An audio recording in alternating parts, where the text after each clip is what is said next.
नमस्कार, आप सभी का बहुत बहुत स्वागत है। मेरा नाम रूबिका लियाकत है। 4:50 हो रहे हैं और आप देख रहे हैं गूंज न्यूज़ 18 इंडिया पर।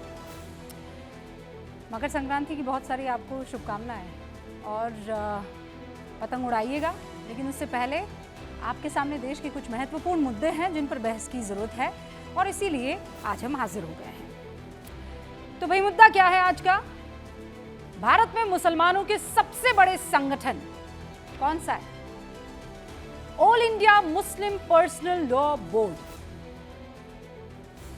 उस बोर्ड के उपाध्यक्ष और जमीयत उलेमाए हिंद के अध्यक्ष मौलाना अरशद मदनी साहब एक लंबा चौड़ा लेख वो लिखते हैं। पहले तो हमें लगा कि मदनी साहब ने बांग्लादेश या ईरान के मुद्दे पर कोई लेख लिखा होगा, जो बांग्लादेश में हो रहा है उससे चिंतित होंगे। ईरान में जो महिलाएं और नौजवान युवा बाहर निकलकर आ गए हैं उस पर शायद कुछ लिखा होगा, क्योंकि बांग्लादेश पर मानवाधिकार आयोग की एक रिपोर्ट आ गई है जिसमें कहा गया है कि वहां पिछले 7 महीने से 116 अल्पसंख्यकों की हत्या कर दी गई है। कितना? 7 महीने और 116 अल्पसंख्यकों की हत्या। लेकिन अफसोस, मदनी साहब का जो ये पोस्ट आया वो बांग्लादेश पर नहीं था, ईरान पर भी नहीं था।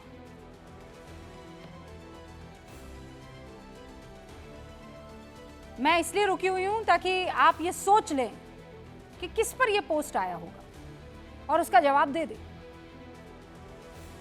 क्योंकि मैं तो आगे बता ही दूंगी आपको। 2000 लोग अपनी जान गंवा चुके हैं ईरान में 2 हफ्ते में। अरशद मदनी साहब ने पोस्ट उसे लेकर नहीं किया। और ठीक है, कह सकते हैं भाई मैं हिंदुस्तानी हूं, हिंदुस्तान का रहने वाला हूं, मैं क्यों यहां वहां की पोस्ट करूंगा। ठीक है, समझ में आता है। उन्होंने पोस्ट किया हिंदुस्तान को लेकर, फाइन।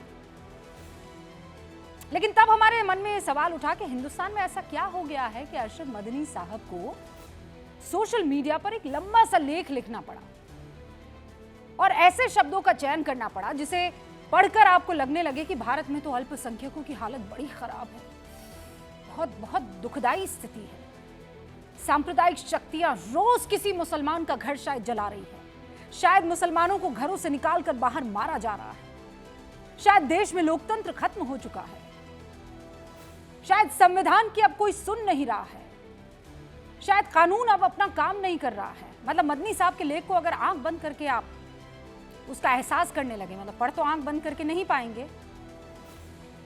और इसीलिए मदनी साहब अपने चश्मे से 77 साल पहले की घटना को लेकर आज सांप्रदायिकता का लबादा पहना रहे हैं और कह रहे हैं, सुनिएगा गौर से, कह रहे हैं कि महात्मा गांधी की हत्या के बाद अगर सांप्रदायिकता का सिर सख्ती से कुचल दिया जाता तो देश तबाह होने से बच जाता। मतलब मदनी साहब शायद भूल गए कि महात्मा गांधी के हत्यारे नाथूराम गोडसे को तो इस देश में फांसी दे दी गई थी, उसका सर तो कुचल दिया गया था, एक भी शख्स उसके समर्थन में खड़ा नहीं हुआ था। महात्मा गांधी की हत्या की जांच के बाद तत्कालीन गृह मंत्री सरदार वल्लभ भाई पटेल ने साफ कर दिया था कि इस हत्याकांड के पीछे कोई संगठन नहीं बल्कि कुछ लोग दिखाई पड़ते हैं। खत बार बार हमने आपको दिखाए हैं, ये रिकॉर्ड में है, कोई कहानी या कोई किस्सा नहीं बता रही हूं आपको।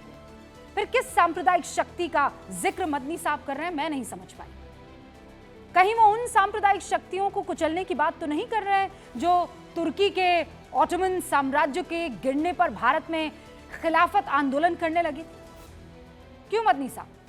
क्या वो सेक्युलर शक्तियां थी, या फिर वो सेक्युलर शक्ति जो एक मुस्लिम महिला को गुजारा भत्ता देने के खिलाफ केंद्र सरकार से भिड़ गई थी? मदनी साहब, मैं आपको बताती हूं, भारत का संविधान सेक्युलर और लोकतांत्रिक है और इसीलिए आप लोगों ने तलाकशुदा शाहबानों के पक्ष में सुप्रीम कोर्ट के फैसले के बावजूद सरकार के उस फैसले को पलटवा दिया था। जिस महिला को संविधान ने बराबरी का हक दिया था, आपने उस महिला से उस बराबरी के हक को छीन लिया था। आप लोग तैयार नहीं हो रहे थे, इतनी छोटी सोच थी आपकी, और आज सांप्रदायिकता पर लंबा लंबा लेख लिख रहे हैं। तब आपकी उंगलियों को किसने पकड़ लिया था ये बताइए? आपने ये सेव डेमोक्रेसी वाला राग तब क्यों नहीं अलापा जब मौत की सजा पाए आतंकी याकूब मेनन के जनाजे में हजारों मुसलमान शामिल हो गए थे? क्या तब आपको सेक्युलर और संविधान का स शब्द याद नहीं आ रहा था?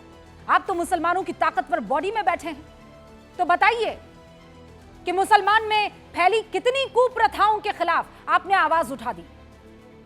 कीबोर्ड पर कितने दफे उंगलियां आपने दौड़ा दी? क्या 3 तलाक को खत्म करने के लिए लंबे लंबे लेख लिखे आपने? क्या हलाला के खिलाफ सामाजिक आंदोलन चलाया आपने? क्या वक्फ में फैले भ्रष्टाचार के खिलाफ अभियान छेड़ा आपने मदनी साहब? क्या जिहाद का सही मतलब लोगों को समझाने की कोशिश की आपने मदनी साहब? क्या एक से ज्यादा शादी के खिलाफ कोई संदेश दिया? क्या कट्टरवाद के खिलाफ कोई मुहिम चलाई? मुझे जहां तक याद पड़ता है मदनी साहब, जवाब मुझे ना में ही मिलेगा।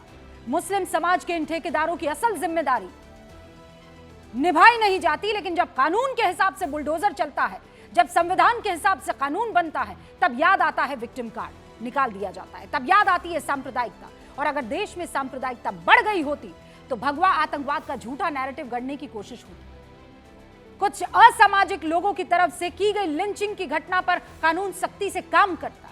देश की राजधानी दिल्ली सहित देश भर में सैकड़ों मंदिरों को अतिक्रमण की वजह से तोड़ दिया जाता। अगर सांप्रदायिकता होती तो मुझे यह बताइए, अगर किसी एक धर्म का यहां पर राज है, मैं फिर दोहरा देती हूं, किसी एक धर्म का अगर राज है यहां पर, तो यह बताइए कि यह भगवा आतंकवाद कैसे आ जाता है? इसका नैरेटिव कैसे सब जगह फैल जाता है? लिंचिंग लिंचिंग लिंचिंग, क्या इस देश में हिंदुओं की लिंचिंग नहीं हुई तो फिर 2 साधु पाल घर में कैसे मर जाते हैं लिंचिंग करवाकर? देश की राजधानी दिल्ली सहित देश भर में सैकड़ों मंदिरों का अतिक्रमण हुआ था और उस वजह से उसे तोड़ दिया जाता है। कैसे? अगर यहां पर सांप्रदायिकता है, अगर किसी देश में कोई धर्म संविधान पर हावी होता है ना, तो मदनी साहब तस्वीरें बांग्लादेश और ईरान जैसी होती है। ना प्रदर्शन करने की आजादी, ना अपने धर्म को मानने की आजादी। शुक्र मनाइए आप सच्चे सेक्युलर विचार वाले मुल्क में रह रहे हैं, जहां बहुसंख्यक आबादी अपने धार्मिक ग्रंथों के ऊपर संविधान को रखती है। क्योंकि खुदा न खास्ता अगर आप पड़ोस के किसी देश में अल्पसंख्यक की भूमिका में होते तो शायद इतनी हिम्मत किसी की ना होती कि इतना चौड़ा पोस्ट इस बात को लेकर लिख दिया जाए जो यहां पर है ही नहीं। अरशद मदनी साहब जिस तरफ इशारा कर रहे हैं, अगर उस तरह की सांप्रदायिकता इस देश में होती तो SIMI, Jammu Kashmir liberation front, popular front of India, Indian Mujahideen, Tehreek ul Mujahideen, Jamiat ul Mujahideen जैसे आतंकी संगठन यहां बन जाते। बताइए कि इस देश में ऐसे कितने हिंदूवादी आतंकी संगठन बने हैं? एक नाम बताइए जो हिंदू कट्टरपंथ को फैलाने के लिए आतंकी संगठन बना रहा हो। एक नाम बताइए। ना फैक्ट्स ऐसे हैं जो ये बता सके कि भारत का हिंदू सांप्रदायिक है, और ना ही ये बताने की वजह बस कुछ धार्मिक गुरुओं ने सिर्फ ये कह दिया कि हिंदू राष्ट्र होना चाहिए, तो आपको लगता है कि ये तो टिपिकल आतंकवादी संगठन की तरह काम कर रहे हैं। अरे बयान बहादुर कहां नहीं मिलेंगे आपको? इनके चश्मे से हिंदू धार्मिक यात्रा पर हुए पथराव में सांप्रदायिकता नहीं होती। कमलेश तिवारी से लेकर विकास यादव, पंकज नारंग, कन्हैया लाल की हत्या में कट्टरवाद नहीं होता। ताज्जुब इस बात को लेकर है कि आखिर इस तरह का चश्मा लाते ये कहां से है, और इन दोहरे चेहरे वाले रवैयों पर सवाल उठाने की हिम्मत कोई क्यों नहीं दिखाता है, खासकर उसी कौम से। और इसीलिए सवाल है कि 77 साल बाद महात्मा गांधी की हत्या को याद दिलाकर आखिर मदनी साहब हासिल क्या करना चाहते हैं? आतंकी घटनाओं पर चुप्पी साधने वाले ये लोग कानूनी कार्रवाई पर विक्टिम कार्ड क्यों खेलते हैं? और क्या मदनी साहब को सिर्फ मुसलमान ही बेचारे दिखते हैं? हिंदुओं के प्रति नफरत इन्हें दिखाई नहीं देती? आज इसी पर गूंज।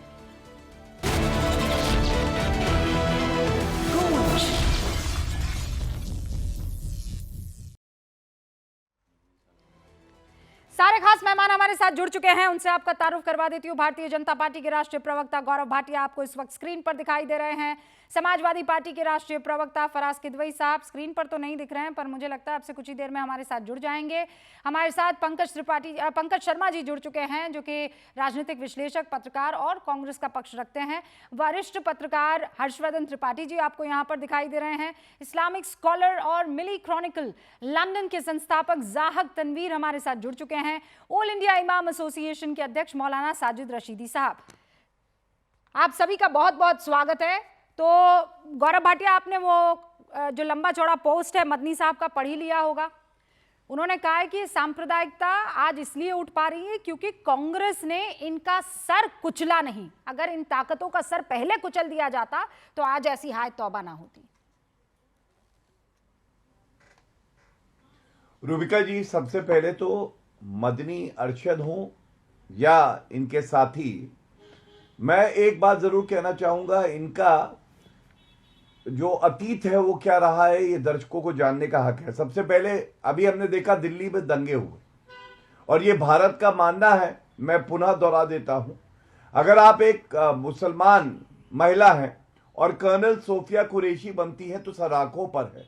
हर नागरिक आपको चाहेगा, आप आदर्श बनेंगे, लेकिन अगर आप डॉक्टर शाहीन बनती हैं तो भारत कुचल देगा। लेकिन ये मदनी जी का कहना है कि मुस्लिम जो है उनको प्रताड़ित किया जा रहा है, हाँ। जब उनको आरोपी बनाती है जांच एजेंसी। दूसरी बात, अयोध्या का हम सब जानते हैं फैसला सर्वोच्च न्यायालय के 5 जजेस ने दिया, एक मत से दिया, लेकिन मदनी जी कहते हैं मैं अयोध्या का फैसला नहीं मानता और केवल मुसलमानों की बात करते हैं।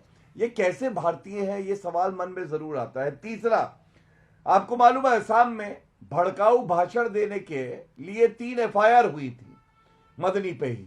अब मैं ये पूछना चाहता हूं, ऐसा व्यक्ति क्या कह रहा है, इसको जब हम देखते हैं तो इसका पूरा आकलन होना चाहिए। आकलन इस बात का होना चाहिए, भारत का मुसलमान है, भारत को मजबूत करेगा ना, तो मदनी जी तब क्यों चुप्पी साध लेते हैं जब अल्पसंख्यक बांग्लादेश में हिंदू प्रताड़ित होता है, तब ये चुप रहते हैं। लेकिन ये खड़े किसके साथ होते हैं रूबिका जी? अफजल गुरु, याकूब मेमन। आपको मालूम है क्यों? जैसे आपका रिश्ता भारत से पहले धर्म बाद में है, मदनी जी का रिश्ता पहले धर्म से है, भारत बाद में है। और अगर बात संविधान की और शरिया कानून की आएगी तो ये शरिया कानून के साथ खड़े होंगे, संविधान के नहीं। अब मैं एक बात कहता हूं, देखिए 56 मुल्क हैं जहां बहुसंख्यक हैं मुसलमान, वो सारे इस्लामिक हैं। भारत में बहुसंख्यक है हिंदू, फिर भी पंथ निरपेक्ष है, यहां बराबर से सम्मान है हिंदू और मुस्लिम का। मदनी जी को ये क्यों नहीं दिखाई देता है? यही सवाल आज करना पार्टी है। का समर्थन तो मदनी जी ने भी किया है। तो यहाँ पर पंकज जी यहाँ बैठे हुए ना, मैं इस डिबेट को आगे बढ़ा रही हूँ। पंकज जी, सीधा सवाल ये है, ये किस तरफ इशारा करे मदनी साहब? आपने क्या ऐसा, मतलब कांग्रेस ने ऐसी कौन सी भूल कर दी कि आज सारी जगह सांप्रदायिकता दिख रही है? ईरान नहीं दिख रहा, बांग्लादेश नहीं दिख रहा है, लेकिन हिंदुस्तान में सांप्रदायिकता दिख रही है। महात्मा गांधी की हत्या के बाद कांग्रेस सरकार ने सांप्रदायिकता से जितनी सख्ती से निपटने का काम किया, उसकी तो दूसरी मिसाल ही नहीं है। अब अरशद मदनी साहब को अगर ये नहीं मालूम है तो कोई क्या कर सकता है कि गांधी की हत्या के महज 5 दिन बाद 4 फरवरी 1948 को राष्ट्रीय स्वयंसेवक संघ पर प्रतिबंध लगा दिया गया। तब की जो सरकारी अधिसूचना है उसमें साफ लिखा है कि संघ के सदस्यों ने हिंसा, आगजनी, लूट, हत्या जैसी घटनाओं में हिस्सा लिया, अवैध हथियार जमा किए और सरकार को बदनाम करने का काम किया। सरसंघ चालक गोलवलकर और 25,000 से अधिक स्वयंसेवक गिरफ्तार किए गए, जेल भेजा गया। हिंदू महासभा पर पाबंदी लगाई। सांप्रदायिक घटनाओं में जो मुस्लिम संगठन लिप्त थे उनके खिलाफ भी कड़ी कार्रवाई की गई। मुस्लिम नेशनल गार्ड्स पे प्रतिबंध लगा, आपको पता है। नाथूराम गोडसे और बाकी षड्यंत्रकारियों का रेड फोर्ट में तेज ट्रायल चला, बहुत तेजी से, और 9 महीने के भीतर मुकदमा खत्म हो गया, फांसी की सजा हुई और फांसी की सजा का ऐलान होने के बाद 7 दिन के भीतर अंबाला की जेल में गोडसे और आप्टे को फांसी पर लटका दिया गया। अब इससे ज्यादा और क्या सख्त कार्रवाई होती है, बताएंगे? रूबिका जी, थोड़ा समय चाहिए होगा। मैं सबसे पहले ये बताना चाहता हूं, जो अभी सर्वोच्च न्यायालय और उच्च न्यायालय की बात कर रहे हैं, क्योंकि पेशे से वरिष्ठ अधिवक्ता, मुजफ्फरनगर दंगे याद रखिए, जो आरोपी था वो मुसलमान मौलाना नजीर था, उसको चार्टर भेजा था अखिलेश यादव ने मुख्यमंत्री आवास लाने के लिए, और मोहम्मद हरून का जजमेंट पढ़िएगा। उन्होंने कहा था अखिलेश यादव की सरकार नाकाम रही कानून व्यवस्था बनाए रखने में। मुझे यकीन है कि उस सुप्रीम कोर्ट के फैसले पे भी आपकी उतनी ही आस्था होगी। उच्च न्यायालय की बात कर रहे हैं, याकूब मेमन के साथ खड़े होने वाले अखिलेश यादव, अफजल गुरु की पैरवी करने वाले अखिलेश यादव और उनकी पार्टी, आपको मालूम है इनका मैनिफेस्टो है मेरे हाथ में रूबिका जी, ये देखिए, ये मैनिफेस्टो सपा का अंदर क्या कहता है? अगर आतंकवादी मुसलमान होगा तो उसके मुकदमे वापस लेंगे, और जब सत्ता में आए मुकदमे वापस लेने का प्रयास किया, उच्च न्यायालय इलाहाबाद ने ऐसी लताड़ लगाई और वापस नहीं लेने दिए, बाद में वो मुल्जिम हुए और उनको जेल जाना पड़ा। तीसरी बात, ये वो समाजवादी पार्टी है जो मुस्लिम इलाका और हिंदू इलाका बताती है। बहराइच में इनकी पार्टी का ट्वीट है, ओके। मुस्लिम इलाके से हिंदू का जुलूस जा रहा था इसलिए पत्थर चलाए गए।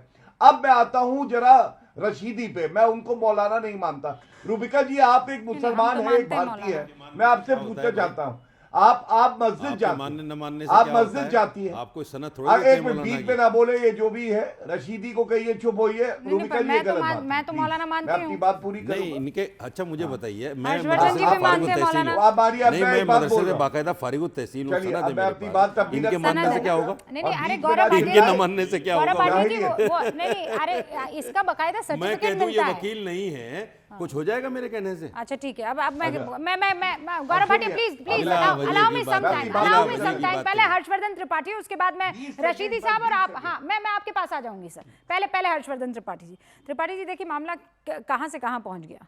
शुरुआत इससे हुई थी कि सांप्रदायिकता फन फैला रहा था, उसको कुचल दिया जाता, तो आज की तारीख में हम उस स्थिति में नहीं होते। मैं तो वो स्थिति ढूंढ रही हूँ, मुझे तो दिख ही नहीं रही वो स्थिति कौन सी है जहां मदनी साहब ले जाने की कोशिश कर रहे हैं। कुठे झाला? बढ़िया है, अभी महाराष्ट्र का चुनाव भी आ रहा है। देखिए रूबिका जी, मुझे तो बड़ा आश्चर्य हो रहा है कि अरशद मदनी 1947 के बाद पाकिस्तान नहीं गए और यहाँ रहकर ये बात कर रहे हैं पाकिस्तान बांग्लादेश उनको दिख रहा है। आज जब वो चिंता कर रहे थे, आपने इतनी बड़ी बात कही, लेकिन हमारे किसी विद्वान साथी ने जो इसके अरशद मदनी के लिए अलग अलग तरीके से कवर फायर दे रहे हैं, किसी ने नहीं सुना कि भाई ने ईरान की बात की, न बांग्लादेश की बात की, न पाकिस्तान की बात की। हमारे यहाँ जो हिंदू मुसलमान क्या किसी को कोई समस्या नहीं है। एक सज्जन आए, वो मौलाना तो मैं भी मानूंगा, लगा हुआ है नाम के आगे सनद भी है, उन्होंने बताया तो मैं मानूंगा। वो क्या करके आए, लॉ एंड ऑर्डर की 2-3 समस्याएं उठा के लेके आए और हिंदू को जाति में बांटकर उनको मजा आ गया। ये मौलाना है, दुर्भाग्य है ये, अगर मौलाना ऐसा है तो। फिर आगे क्या है, उन्होंने अरशद मदनी की बात को दूसरे सज्जन ने क्या किया, जाने क्या क्या खोज के लाए कि रूबिका जी आपने एक लाइन में कहा था एक आदमी खोज के लाओ, तो प्रज्ञा ठाकुर और अभिजीत जी ने बोला, उसको लेके आ गए। वो वैसे तो फ्रीडम ऑफ एक्सप्रेशन की बात करते हैं, लेकिन मूल मुद्दे पर अभी तक बात नहीं हुई। ईरान में हिंदू हैं क्या? गोली मुसलमान पर चल रही है, मर मुसलमान रहा है, लड़की हिजाब के बिना निकल गई तो घर वापस नहीं लौट रही है, माओ को लाउड स्पीकर पर डराया जा रहा है, बच्चा बाहर निकला तो उम्मीद मत करना कि लौट के आएगा। और यही वाली बेईमान गिरोह जमात क्या करती थी, वो कहते थे नहीं गजा बोलो, गजा अच्छा से बोलना नहीं आता, तो हम लोग तो भाई जैसे आता गाजा बोलते हैं, गाजे बोलेंगे, तो कहते नहीं गजा बोलो। वहां वो बड़े दुखी थे और हम तब भी दुखी थे, आज भी दुखी हैं, लेकिन इजराइल मारे तो वो इनको कष्ट होता है, खामेनेई की सरकार मारे तो इनको कष्ट नहीं होता, यूनुस की सरकार मारे तो इनको कष्ट नहीं होता। और इसीलिए इनको सांप्रदायिकता दिख रही है, क्योंकि ये उस नजर से देख रहे हैं जहां इनको तालिबान जैसा शासन चाहिए, ईरान जैसा शासन चाहिए, पाकिस्तान जैसा शासन चाहिए, बांग्लादेश। ये हिंदुस्तान चाहते नहीं है, भारतवर्ष चाहते नहीं है, हिंदुओं को समाप्त कर देना चाहते थे अरशद मदनी। एक लाइन में बात यह है, इसीलिए इनको जो 3 पैरोकार आपके खिड़कियों में खड़े हुए हैं, उधर बात करने से डर रहे हैं। डर रहे हैं ना मौलाना साहब? नहीं, मैं क्यों डर रहा हूँ? नहीं, सब डर रहे हैं। नहीं देखिए, दिक्कत पता क्या है, अब वो गजा कहाँ गया? अब ईरान नहीं है, ऑल आइज ऑन ईरान। सुनिए मैं बता रहा हूँ, हर्षवर्धन जी स्टेटस मेरे बराबर लगाया में बैठे आपने। हैं, पत्रकार हैं, मैं ऐसे शब्द उनके लिए नहीं बोलूंगा जैसे उन्होंने मेरे लिए बोल दिए, मैं नहीं बोलूंगा, मैं सम्मान करता नहीं, हूँ, बड़े आपके हैं लिए मैंने मुझसे। कोई गलत शब्द नहीं कहा, मैंने सुनिए तो कहा कि मौलाना है, लेकिन मौलाना हो कि अगर अब हिंदू सुन की लीजिए। जाति अच्छा खोजे तो सुन ये अच्छा लीजिए नहीं ना, है। सुन लीजिए, ये तो कोई बात नहीं, परवरिश की बात होती है। मैं ये कहना चाहता हूँ, हम जिस देश में बैठे हैं, जिस देश में रहते हैं, जिस देश का खाते हैं, हम बात उसकी करेंगे ना। हम बार बार पाकिस्तान चले जाएं, तो बार गाजा बार में जुलूस बांग्लादेश क्यों चले निकाल जाएं, रहे बार बार थे? ईरान चले जाएं, तो बार गाजा बार में जुलूस क्यों तुर्कमेनिस्तान निकाल चले रहे जाएं, थे? हम यहाँ की बात ही नहीं करते। अरे तो ये गाजा जितने फिलिस्तीन लोग- के लिए नहीं, जुलूस नहीं, क्यों नहीं। निकाल रहे थे? मैडम, पहले बताइए रूबिका जी, मौलाना साहब, मैं हाथ जोड़कर विनती मैं कर कर रही रहा हूं, हूं। बताइए क्यों निकाल रहे थे? सुन लीजिए ना, जुलूस क्यों निकाल रहे थे मैं गाजा बता में? रहा हूं, सुन लीजिए ना, मैं बता तो रहा हूं, मुझे बोलने तो दीजिए। इनकी दिक्कत पता क्या है, इनकी दिक्कत यहाँ का मुसलमान, यहाँ का दलित है ही नहीं, इनकी दिक्कत बाहर का मुसलमान हिंदू और बाहर का मुसलमान है। अरशद मदनी ये की बात बाहर कर रहे हैं। जाते हैं, मस्जिद जाते हैं, यहां अरशद रहते हैं मदनी तो की बात मस्जिद कर में रहे हैं। जाना, टोपी लगाना गुनाह है, जुर्म है, नहीं लगाते। ये इनकी मानसिकता है। हमारी मानसिकता क्या है कि कहीं अगर कोई इंसान मरता है तो वो मौलाना इंसान साहब, मरता आप है। कमाल कर ईरान रहे हैं। कहाँ हिंदू गया? मुसलमान की कमाल बात कर रहे नहीं हैं है। आप। तो ईरान पर कलेजा देश क्यों नहीं में- कांप रहा है देश आपका में- मौलाना साहब? देश में सेकुलरिज्म का मतलब हमने क्या हुआ कभी कि कहा- हिंदू नेता टोपी लगाए और हमने कभी मस्जिद कहा- जाए? देखिए- एक मिनट, ये जरा आप अरे भाई, इसको बीच में क्यों बोल इसको रहे हो? क्लियर तो कर मैं दीजिए बीच एक में लाइन नहीं से। बोलता। नहीं, मैं भी नहीं बोलता, मैं लेकिन बीच ये जो में बात नहीं आपने बोलता। कही, ये- हिंदू नेता टोपी लगाए और मस्जिद जाए और नमाज पढ़े तभी सेकुलर होगा। मैंने कब बोला? तो आपने क्यों कहा मैंने कि तो क्यों बोला नहीं ही बात करते? नहीं। आपको बुरी लग गई तो मेरी आप बात? क्यों ही कह रहे हैं? मैंने बोला क्यों ही वो नहीं। करेगा? मैंने क्यों वो करेगा? मैं तो नरेंद्र मोदी की तारीफ करता हूं नहीं, कि आप- अच्छा किया उसने। आप यही तो- लेकिन आपकी मानसिकता तो बता रहा हूं। अगर ये अब अच्छा सुनिए है, सुनिए तो फिर सुनिए। आप उसको क्यों भाई गलत साहब, तरीके से सुनिए, पेंट कर रहे हैं? सुनिए फ्रॉड सेकुलरिज्म क्यों चलाने की अरे कोशिश कर भाई रहे मौलाना साहब, रशीदी सुनिए साहब ना। एक सेकंड, गौरव फ्रॉड भाटिया भी सेकुलरिज्म आपसे कौन सवाल चला रहा पूछना। है? ये मुझे देखिए, एक जवाब दे ना दीजिए। रुकिए, मैं सारे व्यूअर्स से ये दरखास्त करूंगी कि आप सिर्फ ये टाइप कीजिए Indian Muslim on Gaza, protest on Gaza. आप टाइप करेंगे ना तो आपको इस तरीके की कुछ तस्वीरें दिखाई देने लगेंगी जब आप लिखेंगे तो, ठीक है? अब मैं ऑन एयर लाइव डालती हूं इंडियन मुस्लिम ऑन, क्या डालूं? एक सेकंड रुकिए त्रिपाठी जी, क्या लिखूं? Indian Muslim on Iran. एक चीज और डाल लीजिए मेरे कहने से। बोलिए। इंडियन हिंदू ऑन बांग्लादेश, ये भी डाल लीजिए। वो सब निकले हुए हैं। वो भी डाल लीजिए। हाँ, अरे मैं वो कह भी रही हूँ बता सब निकले दीजिए। हुए हैं, वो भी बता दीजिए ना। सब निकले हुए हैं। तो अब जब इंडियन बांग्लादेश मुस्लिम के लिए ऑन, हिंदू कर सकता है, अरे तो गाजा इंडियन के लिए मुस्लिम मुसलमान ऑन क्यों गाजा नहीं कर सकते? ईरान क्यों नहीं कर रहे क्यों हैं? नहीं कर सकता भाई? ईरान क्यों नहीं कर रहे? मतलब ये गौरव तो भाटिया, बड़ी अजीब सी कहानी क्या आप लगता लेके आ है रहे हैं। ईरान पर मुसलमान भाई क्यों नहीं जिसका- जाग रहा है? देखिए देखिए, एक चीज गाजा पर तो जाग रहा है, ईरान पर मुसलमान क्यों नहीं जाग रहा है? गौरव भाटिया स्क्रीन पर नहीं सर, किसी की आवाज नहीं। मैंने व्यूअर्स से पूछा है, आपसे नहीं पूछा, आप बेफिक्र हो जाइए। गौरव भाटिया नजर नहीं आया ना, बांग्लादेश की एम्बेसी नजर नहीं आए, हाँ। विश्व हिंदू परिषद नजर नहीं आया। ऐसा है। चर्चों में जाकर बात मत कीजिए ना रूबिका मौलाना जी, अब साहब। शांत कराएंगे तो गौरव मैं भाटिया बोलूं। स्क्रीन बीच में ना पर, बोलूं। गौरव भाटिया स्क्रीन पर, और मैं व्यूअर्स से कहूंगी इस बीच प्लीज टाइप भी कीजिएगा। हाँ गौरव भाटिया, वाई, ऐसा क्यों भाई? देखिए, रशीदी को मैं चुनौती देता हूं। 56 इस्लामिक मुल्क हैं क्योंकि बहुसंख्यक मुसलमान हैं। भारत में 84% हिंदू हैं, फिर भी हम पंथनिरपेक्ष हैं। ये हमारी सहिष्णुता है और यही हमारी ताकत है। रूबिका जी, आपने बात करी ईरान की, वहां के मुसलमान के लिए कह रहे हैं तो एक शब्द नहीं बोलेंगे। क्या ये बोले थे? उगर मुसलमान है चीन में, उनको जो टॉयलेट है वहां बंद कर रखा है, धर्म परिवर्तन किया है। आपने कभी देखा है कि बोले? अब चलिए बात करते हैं भारत की। ये अपने आप को मौलाना बुलाते हैं। मैं दो बातें इनसे पूछना चाहता हूँ। रूबिका जी मुसलमान है, मस्जिद जाती है, शर्म आती है बोलते हुए? अब बीच में ना बोले। देखिए, शर्म आती है बदतमीजी बोलते ना हुए? करे रूबिका अगर जी, ये मुसलमानों तरीका पर- नहीं है, वरना दो शर्म कौड़ी आती की है? हैसियत नहीं है इनकी। अभी और मैं कल ये की बात बदतमीजी है। सुनना नहीं कल चाहता की हूँ। बात प्लीज, है। मेरे चीन के बीच लोग में ना बैठे बोले, हैं, बस भारतीय इतना जनता मौलाना सुनिए, साहब कर रुकिए ना, लीजिए। मौलाना साहब दो रुकिए। कौड़ी की हाँ, इनकी ठीक है, ये हैसियत सवाल नहीं मैं है। पूछती हूँ साथ में आपका। डिबेट करा रहे हैं। मैं सवाल याद पूछती हूँ कराइए। आपका। ऑल राइट, मैं याद सवाल कराइए। पूछती हूँ। बातें कर लेते हैं ये। हाँ, आप मेरा आप सवाल। लोग चीन के मेरे दो रिप्रेजेंटेटिव से सवाल मिल हैं। रहे थे कि नहीं मिल रहे थे दफ्तर नहीं। में आपके बीजेपी के? मेरे दो सवाल है। पहले मैं अपने सवाल रख लूं, फिर आपके सवाल का उत्तर भी दे दूंगा। पहला सवाल है, सांप्रदायिकता पे आज चर्चा हो रही है। ये साजिद रशीदी का बयान है जिसमें वो कहते हैं आज मुसलमान खामोश है, लेकिन तब मंदिर तोड़कर मस्जिद बनाई जाएगी। ये अयोध्या की बात कर रहे हैं।